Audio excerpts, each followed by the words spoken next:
Yay! Yay! There we go. I was freaking out because it said that I needed like a new version of Instagram, but I was like, oh my gosh, am I gonna have to update this now? I've only, like my internet's so bad. I'm in the middle of nowhere at the minute. So I was like, oh no, it's my internet. But it's fine. It's fine. Oh my gosh. You found me. I'm here. Yay. Hi everyone for joining. Joe, hey. Yeah. So our internet went completely out yesterday. So like I'm also like, because we're visiting my mom here right now. And so like she's also working from home, as well as my boyfriend and my brothers. All of us are just like, what are we gonna do? We have to actually talk to each other. I had to buy a booster because the internet's just so bad here, and like we're all working from home as well. I've moved back to my parents as well, so yeah. But how are you keeping? How are you? Yeah, everything's so far so good. The weather's been nice for once, so it's been like, you know, we had like the rain and the snow, and I'm just like, finally the sun's out. How about over there? No sunshine. No. Not the same here. That's why I'm nice and pale. But no, yeah, it's good. Like everything aside, it is good. It's good. Yay. And business is busy, so it's good. Yeah, that's awesome. Well, thank you so much for joining, and thanks everyone for tuning in. So yeah, so I guess we'll dive right in. So I'm live right now here in Denver, Colorado, so it's morning here, and I know that you're over there in the UK, afternoon-ish, I think. Yeah, the time sounds right. I was like, is it okay to come on with a gin, or is that not right? Yeah, feel free. I was like, we should make this like a happy hour. It's 5 o'clock somewhere. Yeah, exactly. It's 5 here. It's fine. Yeah, totally. Well, yeah, anyways, thank you again for joining me on this live. I'm just super excited to like do this series and to have you on board. I've decided to call it like High Achieving Hustlers every Tuesdays and Thursdays. But I'm super excited about you coming on just because like, you know, we actually met at university, and like, so for everybody that doesn't know, we were roommates back at Westminster in London like years ago. But yeah, I'm just super excited to introduce you all to Emily Sowden. So yeah, we met back in London years ago. She graduated with the BA honors in fashion design, and since then she's worked as a ceramics design studio assistant, a maternity wear designer, and mostly recently for George at ASDA, which for the Americans here, that's also Walmart, as a ladies wear designer, until a redundancy that put her into a position where she was able to start her own business. She's now been self-employed for full-time for over 2 years. A lot of people really find it interesting that she took a risk after redundancy, but you know, it ended up turning into a huge positive for her. But we'll hear more about that in our Q&A today. So with that being said, I'd love to introduce you all to Emily. Thank you again. It's so weird being on like the other end of this. I'm always the one that's tuning in, that's like watching, and then I'm like, oh, it's me. It's weird, but yeah, I'm sure I'll get over it. Totally. Well, so many people have joined us. Hi, everybody. Okay, so let's get this started. So first of all, can you tell us a little bit more about your journey as a women's wear designer and how it's evolved since uni, and how did you make the leap after, you know, everything and the predictions of job loss after crisis? Right. That's a loaded question. Yeah, that's like, I've got a friend who'd be like, that's multifaceted. Where do I start? I suppose for me, it started even before university. So I'm sure we had this conversation many a time at uni. You'd always say, when did you know you wanted to do fashion design and so on? So I'm a big believer that I'm successful now leaping forwards because I'm doing something I'm passionate in. So if you're going to go after anything, my advice, I'm already giving a tip here, would just be go with your passions and what you enjoy, because it never feels like work. I think there's a lot of people out there that at the minute are going after money and the latest trends and things like that, and you know, it doesn't always kind of come across in the best way. So yeah, I saw an interview when I was 6 or 7, maybe a little bit older, I can't remember now, with Vivienne Westwood, and I actually watched that interview and I was like, this is me, this is what I'm going to go and do, like this is amazing. So for me, Westminster came around because I already knew the certain universities I needed to go to. I realized that doing fashion, it had to be in London. So I had my heart set on that for quite a long time. Yeah, and then when I got there, obviously met you. And I met a massive network of people. So I think it's important to say that although university gave me the skill set and the qualifications I needed, for me it was mostly about growing up as a person, learning to network, and actually just making the use of life skills and social skills. And so that's what I took away from it. Yeah. When I graduated, I think it was only my final year of university that I really realised what my key skills were in. So I absolutely loved print design. I really started to get into that with my final collection. So when I left, I remember having a conversation with my parents where I was like, I've got all these skills, but I don't know what to do. You know, how do you apply university to real life, right? Like when people graduate, they're all struggling. Obviously, it's very competitive, especially in fashion, to get the jobs, because everyone's sort of getting internships where you're not paid. So I moved back home because I was left with student debts, you know, everything that goes on. So from there, I kind of thought, right, well, I know I love print design. It would be great to get a job where actually I can learn more that side. I was aware that university hadn't really taught me how to make prints for industry. Like, it was very creative, and mindset wise, you know, I got to go crazy, and that's what it was there for. But I thought, well, you can't actually apply these skills in industry yet. So I very specifically job hunted for a job where I felt I could get a job that would allow me to practice those skills and actually make it more sellable, I suppose, as a person, that I could offer more to future employees. So I got a job as a studio assistant. Further down the line, obviously that was in ceramics, so I started to really miss fashion, right? Oh, you've gone. Yeah, there you go. Oh, you dropped the phone on me. I was like, rude. So I'm waffling on, so you're going to have to, no, like, you're fine, you're fine. going. No, sorry guys, I can see these comments popping in and I'm like, oh, I just want to answer them all. Yeah, no worries. So yeah, fast forwards towards the end of that, I was realizing I really miss fashion. Creatively, this job was amazing for putting my skills into practice, but it wasn't fulfilling me creatively. So went off, looked for another role. You know, I'd done a year or so there, I had some experience. It was also about the pay. You know, I had debts, I had things I wanted to do. I can see Saf, one of my best friends. I'm getting so distracted. Oh, she's okay. So yeah, I carried on, and I found a job where I did maternity wear. I took that again because I realised I could learn a different, more specialist industry. So for me, again, I suppose it's all been tactical moves, right? Like, I knew I had these skills, but I needed jobs to implement them in and build on them. So I thought, well, that's great. You know, I'll go and learn this different area. At the time, it wasn't just maternity. They were also launching a pluswear brand for ASOS. So I had regular meetings with ASOS in London. It meant I got to be there at the beginning of a brand and kind of launch, seeing the brand through, which was something I was very keen to do. And yeah, obviously at the time, like, pluswear was a massive industry. I thought, well, he's got the right idea here. You know, it's all moving that way. And at the same time, they were kind of doing things like Boohoo, like, it was competitively priced. It was fast fashion, like, it was all this. So I thought, well, you know, I've had the ceramics, I'll go into that. Did a few months there, but realised, having done maternity and pluswear, it wasn't such my bag design wise. The company was going for a reshuffle, so again I kind of saw ahead and thought, right, okay, I need to move to a bigger company. So that was quite a small company, and I thought, there's no progression here for me.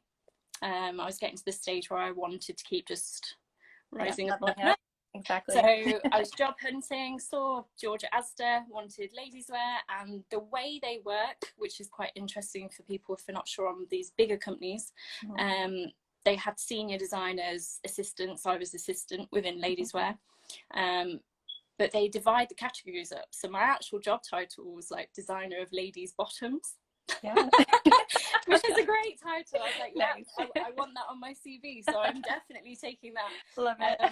Yeah, exactly. So that's lovely to have on there. Everyone's like, what, how did you design bottoms? So, you know, like thinking I do plastic surgery or something. I had a great time there. I had about a year and a half or so.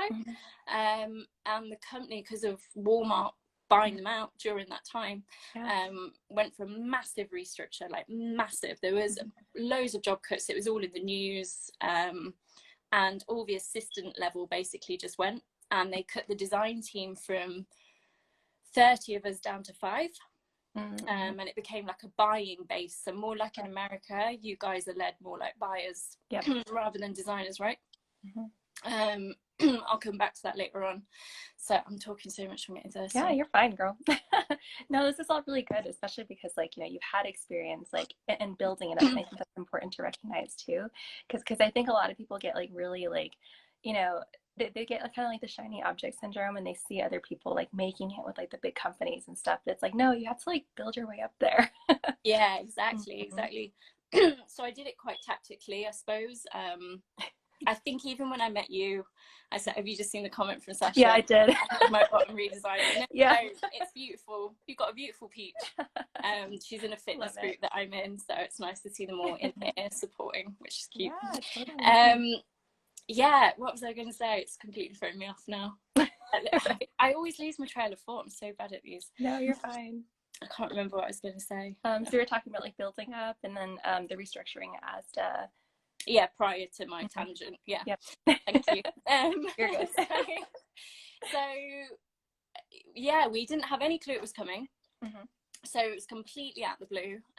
It was done in a very American kind of way without sounding too touchy there. I know you've got it's all good. So English, it's all very kind of, let's have a, you know, sit down and a cup of tea and discuss this, blah, blah, whereas like this was like, this is business, this is what's happening, you know. I mean, I think with a lot of larger companies it's majority like that anyway, but I've certainly, that was only my third job, I hadn't come across a situation like it. So really, it was a bit like, oh right, okay, went into work and I'm never coming back again. You know, I had like 10 minutes to clear my desk and just leave the premises. Like that was it, done. Crazy. So it's horrible to say, but when I was sat in the meeting room getting this news, you know, and you have this letter pushed across the table and it says, you know, your details, it's all in there, the contract. So they'd already told me in the sit down that I would be getting gardening leave. So I think for me, I'm trying to figure it out, it's about 6 months of my year's paycheck. And I remember seeing all these people coming out there crying, you know, obviously like there's massive effect. There's some people that are pregnant and like awful. And, you know, you want to be the one that's giving them a hug or whatever, but they're all going off. Like some people you don't even get to talk to. But I remember sitting down and them telling me about it and I knew what was coming, but I started to smile. Like I nearly smiled in there, and I could see the woman from HR sort of thinking, why is she? But so what they didn't know is that for like probably those last 2 weeks, it got to the point where I'd been looking at jobs, you know, I wanted to progress. The progression wasn't happening as quickly as I wanted. And I actually thought, well, is now the time I could do my own business? Like, could I? And I think being in that massive company like that had given me that confidence. So I always think it's great to work with small businesses, but also work with massive companies, right? Like, I mean, I'd already interned because my university degree, we had a year's placement. Similar to you, you obviously travelled and came across and met me. For you. But that's when I did the designer end, you know. I was like, right, well, I want to go and look at the designers and how they're doing it. So I went to London, all over, got that experience. So I knew already that the design end wasn't for me. It wasn't personal and I didn't feel like I belonged there. It wasn't teaching me, it wasn't giving me anything back. And as someone that has always sought after growth and but it just wasn't the industry for me. I didn't care if certain names were on my CV or not. That's not important to me. It's about, you know, the company as a whole and being a team and what you're getting back.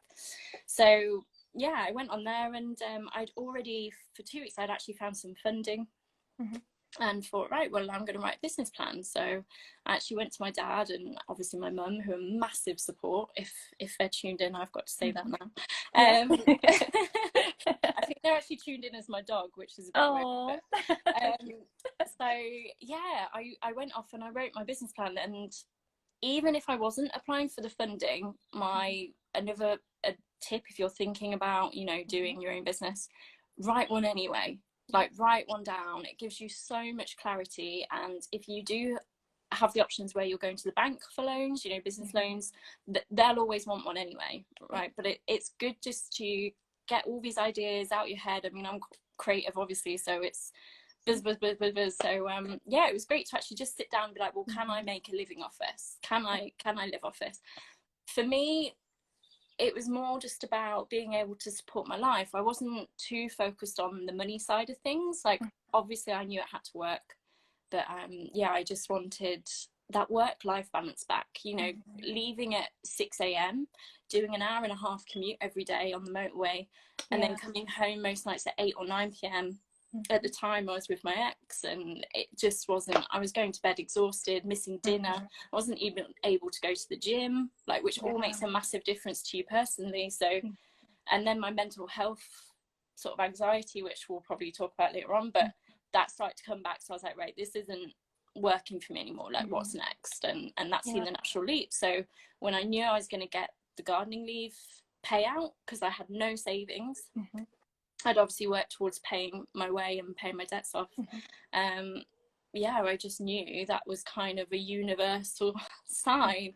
I'd been thinking about it anyway, I'd been writing about it, and then it was like, well, here's your savings, you know, for your personal savings, so you can spend your money on the business. So I thought, right, now is the time to do it. But yeah, massively long story, but yeah, no, thank you for sharing that. I think that's so inspiring, because I feel like, you know, sometimes people get on the fence, but I think what you mentioned, like just writing out a business plan, just getting all your thoughts on paper, it also helps you kind of do like the risk management part of things. You know, just to see like how feasible is this, you know, like do the numbers actually check out, like how's this actually going to work? So I think that's huge. Especially with a creative business, because how do you put money on the services you're offering? Like, you know, a lot of people don't see the worth in a lot of creative businesses, I guess, is a nice kind of way of putting it, and I'm sure it's the same in most industries as well, but it's very hard to put it down into a business, to make a creative thing a business. It's no, totally. Okay, so I had one question that was submitted. What did you find were your biggest struggles starting out? Like, what's something that you wish somebody told you? Okay, this is where I cheat a little bit. Okay. So I'm very fortunate in the fact that my dad has been a mentor for a few years. Nice. So he was a massive support. My mum emotionally, my dad, you know, with his knowledge and everything. So between them both, amazing family and friends, always helps. But yeah, so I kind of foresaw a lot from the business plan and from discussions with my dad and networking. I went to loads of network events before I even decided that's what I was going to do, and just asked people, asked friends, asked people I knew, because there's nothing better than getting it firsthand, right? You know, like now. So I went off and did all of that. But I think the only thing that surprised me, and it's still something that I'm working on, but it's kind of unavoidable, is cash flow. So 1 month you could not go to bed for like more than 2 hours a night. You know, anyone that's self-employed, and it will say the same thing, and it is unavoidable. Like, I know I have big regular clients that are going to give me sort of that bread and butter money, but in terms of 1 month could be amazing, 1 month might be really quiet. I already knew from industry the months I should be expecting to be busy and not quite, because it all goes by season in my industry. So that's quite useful that I'm in an industry where I know, you know, the seasons and things are going to pick up, they're going to pick down then. So it's kind of predictable. But, you know, a lot of my clients are also people that this is their passion project. You know, they've come to me because they've never done design, but they've always wanted a brand, or they've always wanted a logo doing for their business. So yeah, I would say cash flow, and probably the amount of hours I was going to have to put in. Like, I knew it was going to be a long slog, but I've just relocated to my own flat because I can work and sleep in there.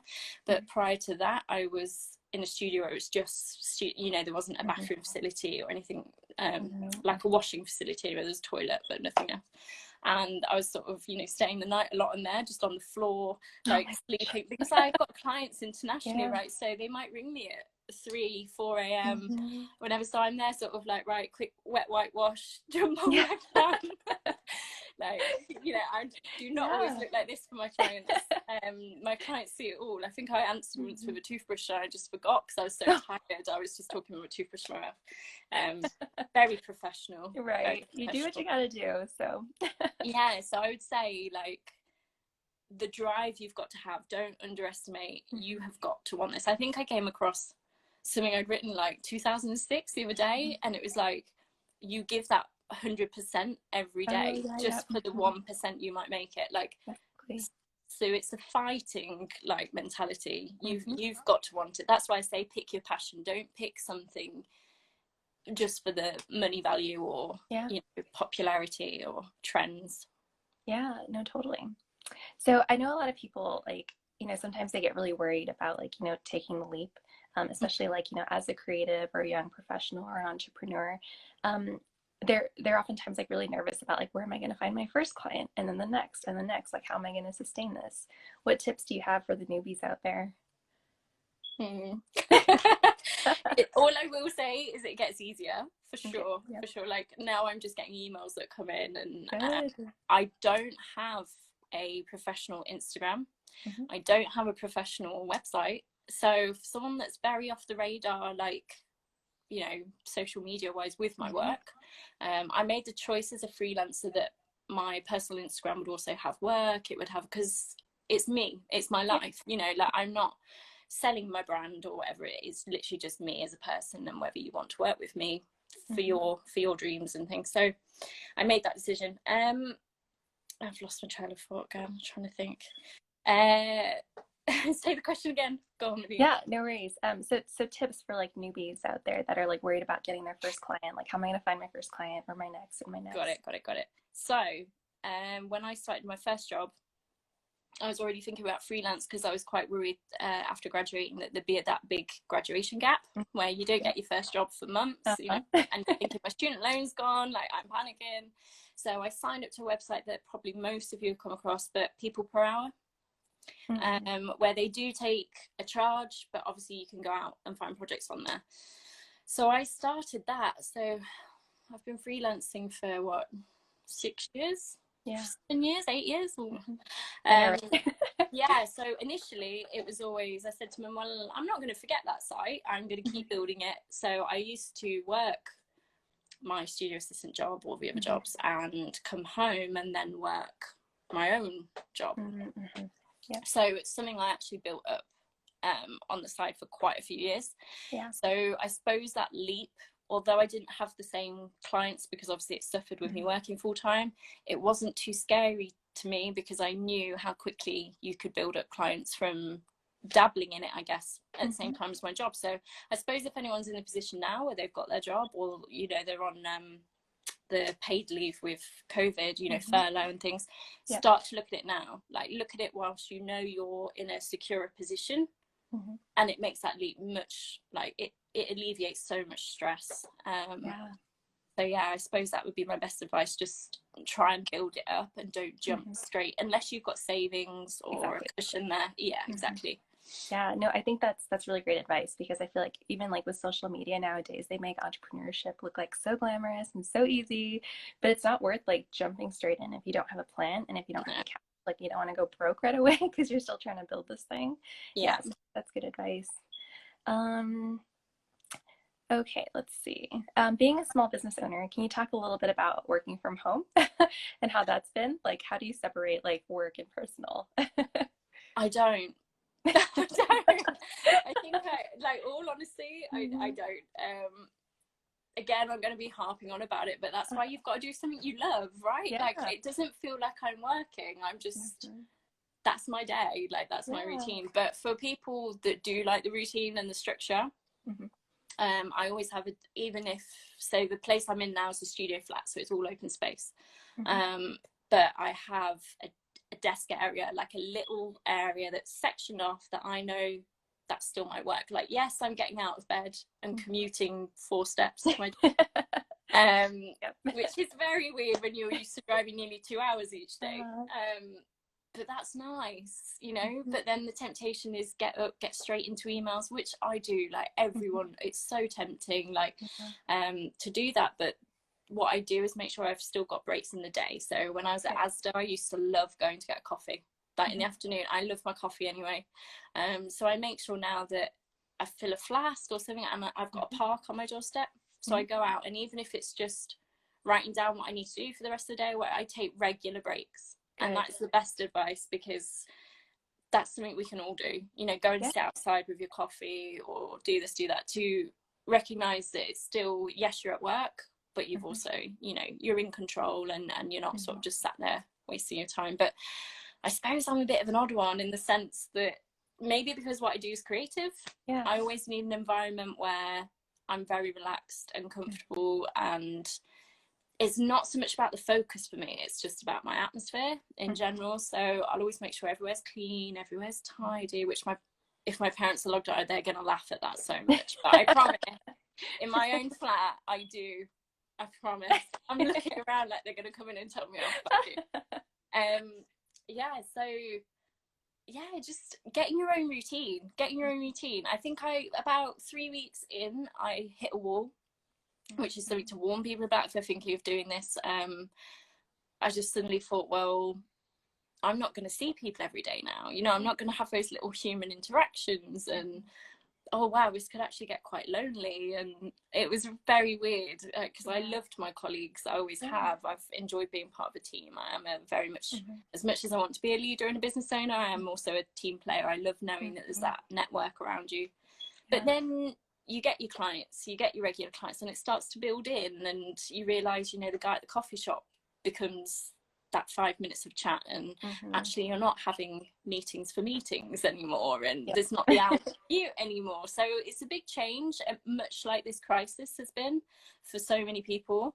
But yeah, that's what Sash has just said. That's what I struggle with the most, being remote. Yeah, for sure. Like, all I can say is being at uni in London, and then moving back to somewhere rural, I went through that then as well.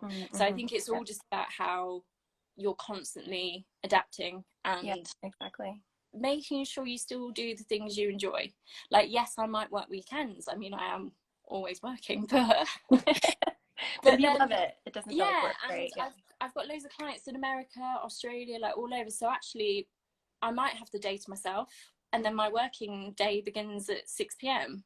So it's looking at it that way. Like, I've got that flexibility. I manage my workload. Like, I'm responsible for it myself. So yeah, I just think, make sure you're taking regular breaks, and human contact still. Yes, definitely. No, I totally hear you on like energy breaks and stuff. Even if it's just like going for a walk, just to like separate you from like you and your computer, that's really good too. But I know when you mentioned like even like decluttering, I think that's also huge. Like, you know, just some tips on like, you know, decluttering like your physical environment, your digital environment, so like inbox emails, right? But also like your mental environment too. So just like, you know, like what serves you and what doesn't serve you, just having those time for like self-care as well too. So, well, you'll know a lot more on that subject, right? This is what you're mentoring. No worries, but you totally did it. So okay, so let's see. So I know like some small business owners right now, you know, they feel like they're trying to do everything because they're also, you know, like at home, either they're by themselves or with their families, you know. But I feel like with regards to work right now, and the personal side, and just the state of the world, you know, like what tips do you have about like managing stress and anxiety? Because I know like now is such an uncertain time, so it kind of builds up on both ends. Yeah, for sure. I'm finding a lot of, even just in my network, like friends or things on social media, anxiety has hit everyone during this time. It's pretty much been unavoidable, whether it's been people that have had a history of it or not. I think the best thing I've learned through having anxiety, so I started with bad anxiety. I don't know how much people are interested in that side of things, like how I've built a business with mental health things aside. But yeah, I started with that at uni. It was probably the same year I met you. So is that coincidence, Monique? I don't know. No, I'm joking. So it started off with panic attacks. I didn't know what they were. And basically, after like a year, nearly 2 years of going through counselling, diagnosis, and all this stuff, it ended up being a chemical imbalance. And I basically didn't have enough serotonin. And they said, well, you're not actually depressed, you're not, you know, anxious, you're not this, you're not that. Your levels are down because you're getting stressed and you're not restoring yourself properly. So I wasn't giving myself chance I was burning the candle at both ends, right? Yeah, Like exactly. classic thing. Mm-hmm. And I still do that now. That's obviously part of my nature. I will always kind of be, you know, busy and pushing for more and more. Yeah, I think anyone that's like-minded like that, that we all suffer with it, and I think that's a big thing. I also found it interesting to not look at it as a mental diagnosis, that yes, it was still mental health, but for me it was actually a physical reason. Right. And stress, people don't realize it's so physical. Like a lot of people go, oh, I'm just stressed, but you know, it counts for a lot in your life, especially when you're self-employed and you rely on yourself. Like you rely on your health, you know, otherwise no one else is going to do it for you when you're self-employed. So exactly. I suppose that comes back to your question. So yeah, I think for me, I make sure I have at least one day a week where I just switch off. Love it. I switch off my emails. I try to avoid social media. I do only follow social media accounts that are either creative or friends and family. Like I'm not a massive follower. And I do utilize social media, but not for my business. Like it's different for me, right? You know, I've decided to take it off this platform. I think to not have an awareness of it would be ignorant, because it's a massive tool to use right now. Yes. But I made that conscious decision that I was going to try and grow it organically with the tools and the network I've got. And for me, they're not on social media, a lot of my clients and things. So I discovered that quite early on with my business plan. That was the right thing to do. So yeah, switch off. You will always find me, no matter what mood I'm in, but especially if I'm stressed, having a bath. Yep. I was going to mention that. I am always in the bath, right? I think at uni you were like, are you okay? And I was like, no, there's no bath. Like, I have a shower for like an hour or something. I hated that. I'm a water baby. Like, I have to be, even if it's like I've got a little fountain, like little desk fountain, just being around water and nature, I know, is how I react. And so in that mood again, I'll light candles, I will try and read and just really rest my eyes and my brain for like a week ahead. So normally I try and do it on a Sunday. It's a little bit easier because when I am back at home, Sunday is the day where my family get together for lunch, like on Sunday. So just, I think the older you get, the more experience you get of the pressured environments. Because even from university, it was pressured for me, right? Like it's been very pressured. You remember, like very pressured. So I think you get more in tune with your body, and you start to recognize when you're hitting those levels where you need to take time out, else it's gonna knock on and knock on and knock on. And again, you'll end up in the position I was in years ago, where I was just getting panic attacks, and actually that was just down to me pushing myself so much all the time and getting so stressed that my body couldn't cope with the level of stress anymore, so it became physical. Yeah, thank you for sharing that. I think that's like really good advice too, because it's like, I feel like we just get so caught up on like trying to do everything, but if we don't remember like just taking care of ourselves, you know, it's not going to work. For sure. And use your network that you've got, you know, like if you're trying to, I mean, when I first started out, because of money, I was trying to be an accountant, I was trying to be a marketer, I was trying to be a web designer, I was trying, they're not my skill set. Like I'm very fortunate, I've got a wide range of skills, but there's professionals in those areas. Like go and seek it, and there will always be friends that even if they're not in that area but they know a lot more about it than you, they will help you. Like really rely on your network, because it's surprising. I think that's coming out of this crisis, a lot more community spirit and a lot more people doing things, collaborations. Exactly. So no, totally, this has been so good. Like I wanted to open it up for any questions from our audience right now. But as those are rolling in, or if any, you know, hashtag replay or whatever, just send feedback to us. The last question I wanted to ask, so I always end these Q&As with action steps, right? Because I feel like, you know, we can talk all day long, we can give you the tactics all day long, but, you know, like if you don't actually do something about it, nothing will get done. So what action step would you recommend for, you know, small business owners that are struggling right now? So people that have already, not people that are looking to do it, but have already... or maybe for both. So, you know, for people that are like, you know, looking to do it, and then for people that are already in business. So I think looking to do it, like I said, write a business plan, get your ideas down, see your vision, see your dream, see if it's got low battery there, see if it's actually feasible. There we go. Okay. I've got my charger nearby, I'll jump on. You're good. See if it's feasible, see if you can make a living, see if it's what you think in your head, you know, if it can happen. Then secondly, look at funding, look at grants. You don't always have to go to the bank. So my funding, I did get some investment, and mine was a charity loan, so I will repay it back, but it's all interest free. So I will pay back what I've borrowed with no added interest, and it will be over 3 years. So there's loads of charities. Sorry, it starts after 3 years, my business. It goes up to 10 years. I think now I'll be paying that back. But it's a bit more like student loan. It's not so scary as banks that whack on about the same again. But just do your research. There's loads of grants out there, loads of local charities and support.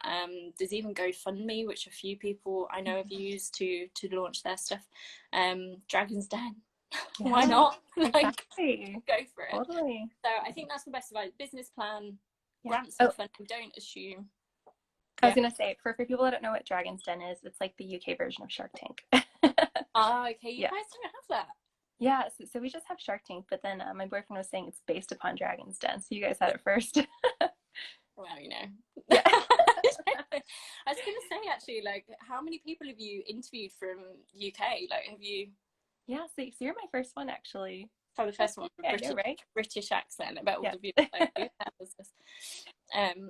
big fan of both. Yep. Mr. Entrepreneur down there. I know, right? I feel like when I watch Dragon's Den, though, it's like it's so much more polite and stuff. And I watch Shark Tank, and they're just like so mean, so ruthless. Are they? They'll make some jokes, and I'm just like, that wasn't very nice. Yeah, so no, it's cutthroat, isn't it? But my dad always gets annoyed with it. But that's another right. That for people that are looking to do it, I think for current owners like myself, where, you know, obviously it's an unknown time, definitely look straight away at what the government are offering again, at what help and support is out there that's in place. I don't want to ever say look at your government, because I'm not getting into politics right now with what's going on in the UK.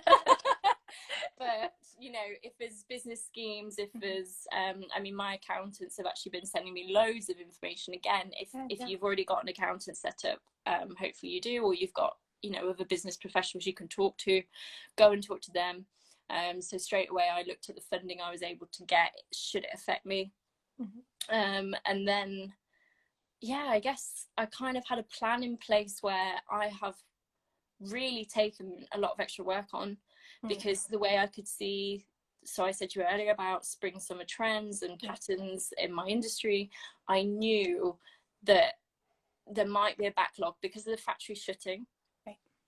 I knew there might be a knock-on effect for me come like August time. So I've been working to try and like take that hit. Exactly. Not everyone is in an industry where they can do that or predict that.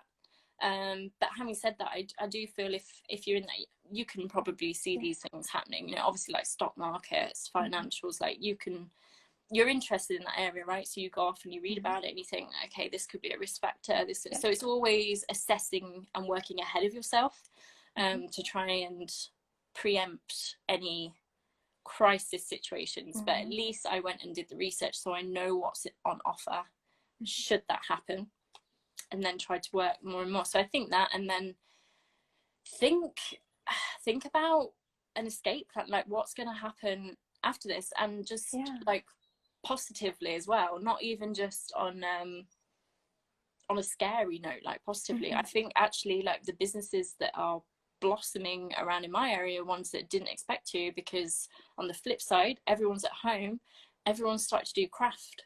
They've started to do, so businesses that are selling these craft kits and so on, like Etsy and a marketplace, like people have gone to them more, and because they're people that don't rely on such a big chain of, you know, material supplies, and there's not such a chain reaction, they're able to get these things to people. So actually they're doing like homemade products. They're not going to really run out of the materials, so they're doing really well, you know, homemade masks, things like this. So I'm probably going to make a mask that matches my dog, but we'll get on to that another time. Like, love it. Sasha asked a question. How far ahead do you trend boards planning? Tricky. So fashion works a year ahead normally. when I was at ASDA, we were working about 1.5 years ahead. So I remember at one point it was like summer and we were having a heat wave. Oh yeah. Like the last thing, yeah, I was like, the last thing I want to do is be designing Christmas right now. Like my head is not on Christmas. I'm there like throwing fake snow and I'm thinking I just want to go and sunbathe. But yeah. so yeah, I mean, a lot of industries it's probably about 1 year ahead, I'm not too sure, but fashion is one of the very early, like you've got to spot trends so early, and people always like, oh, what, are you not wearing the latest trend because you knew this was going to happen 1 year ago? And I'm like, well, no, like I just wear what I want to wear. Like exactly. Trends are great, but I think when you do that day in day out, I couldn't yeah, totally. Tracksuits every day for me, like joggers, it's fine. So yeah, about 1 year, Sasha. Yeah, it's done by spring, summer and autumn, winter, and then there's mid-season collections in between that. Cool. Well, thank you so much. I'm super happy that you came on, you know, and it's just been like so inspiring learning about your journey and just learning more about what you do and hearing about how you made it happen, especially like during like crisis, you know. So yeah. So I guess for like more like young professionals or entrepreneurs or even potential clients that are interested in learning more about what you do, how can they get in touch with you? Because obviously I know that, you know, a lot of your work is off social media, but you guys have to see her work. She is like phenomenal. She's done work for like airlines and yeah. So like some airline celebrities, a lot. Celebrities, yeah. God, I could talk all day. It's so bad, isn't it? I know, right? The best way, if it's a professional inquiry, is email. So I think, are you going to drop a link at the end? Yeah, I'll drop it in the caption. Yeah, because it's a bit of a long-winded one, but it's E for Emily, S for Souden at hotmail.com. So you can drop me an email and I'll always be on emails apart from Sundays. And yeah, I WhatsApp a lot of clients. Once they've started to email me, I'll say, I'll just WhatsApp it because there's a lot of back and forth with ideas and things like that. And then obviously follow me on Instagram and welcome to DM me. As I said, it is a private Instagram as well. It's my own personal Instagram. So you might see a lot of dogs, a lot of food, a lot of me. But there is also a bit of work in there. If you hang in there, it's worth it. Love it. Well, excellent. Thank you so much again, you know, and for everyone Thank you for having me. Yeah. You know, I just feel like, you know, you just dropped so much wisdom, so much gold, you know, and so much value. So I'm super excited that everyone was able to tune in or, you know, if they're going to catch the replay after this. Do you have any final thoughts? No, not really. Okay. I suppose just for anyone that's on the fence about it, just do it. I'm not sponsored there by Nike, but just go for it, you know. Like life, I think with this crisis, life is too short. Life really is too short, and if you're not happy waking up and doing what you want to do every day, then something needs to change, you know. Like you've got to be happy within yourself, within what you're doing, and success follows that because you're naturally giving out, you know, what you were put here to do and what you want to do. You found your passion, right? So that's addictive. People notice that. So yeah, just don't be as afraid. It's not scary. It's not scary. There's so many online things now that to support you. There's no reason why you can't, you know, like just work hard for it and it will happen. Yeah. Oh my gosh, that's so good. I can't even like top that, like mic drop right there. So good. Yeah. I'm gonna get my glass of wine now. Right? That's so professional, right? Yes. No, because I just think that's so true, you know, and I just want to echo what you said. Like, I think like, you know, people get too caught up in their fear, you know, and you know, it's a little bit morbid to think about this though, but you don't want to like, you know, be at the end of your life regretting, you know, what could have been, you know, if you didn't take that chance. Yeah, exactly that. I said that to my mum. She was like, well, why do you really want to go and do this? You know, you've got a good job, you've got pension, you've got cover if, you know, maternity leave. I said, because if I look back and I've never tried, if I didn't even try, I would regret. I would have so much regret, and I'm not a person that ever wants regret. So exactly. No, that's so good. Well, thanks again so much for coming on, Emily. I'm so glad that we got to do this. I felt like we were just hanging out, so it's been nice to meet you too.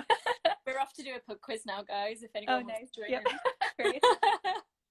All right, girl. Well, have a great day, and everyone else have a good day too, or evening over there. But guys, thanks for tuning in. Good.